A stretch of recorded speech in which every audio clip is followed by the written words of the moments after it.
एक बार की बात है, मैं अपने घर से बाजार की ओर जा रहा था।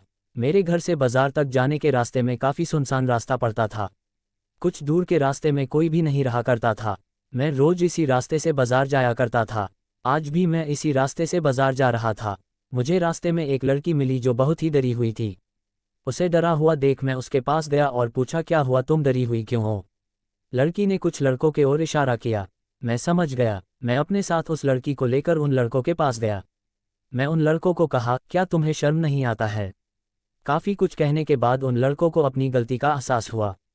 उन्होंने लड़की से क्षमा मांगा। फिर मैं बाजार की ओर जाने लगा।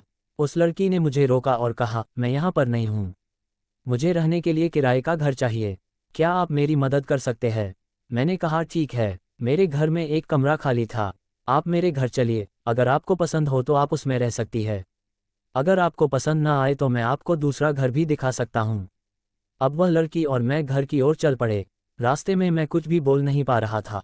मैं बोलना चाह रहा था लेकिन नहीं बोल पा रहा था। फिर उससे पूछा, आपका नाम क्या है? मैंने कहा, राकेश। और आपका नाम? उसने ने कहा, सुंदरी। मैंने बोला, काफ़ी अच्छा नाम है। अब तक हम घर पर आ गया थे। सुंदरी ने मेरा घर देखा और वह कमरा भी देखा जिसमें उसे रहना था। सुंदरी को वह कमरा काफ़ी पसंद आया। फिर वह हमारे घर में रहने लगी। मैं उसे जब भी देखता था तो मेरे मन में अजीब सी हलचल होती थी। पता नहीं उसके मन में होती थी या नहीं। एक दिन मैं और सुंदरी घूमने जा रहे थे। मैंने सोच लिया था कि आज मैंने सुंदरी को अपने मन की बात कहूँगा। हम अपने घर से बहुत दूर एक सड़क पर थे। हम बाइक से चल रहे थे। मैंने सुंदरी से कहा, मुझे तुमसे एक बात कहानी है। सुंदरी से कहा, मुझे भी तुमसे कुछ कहना है।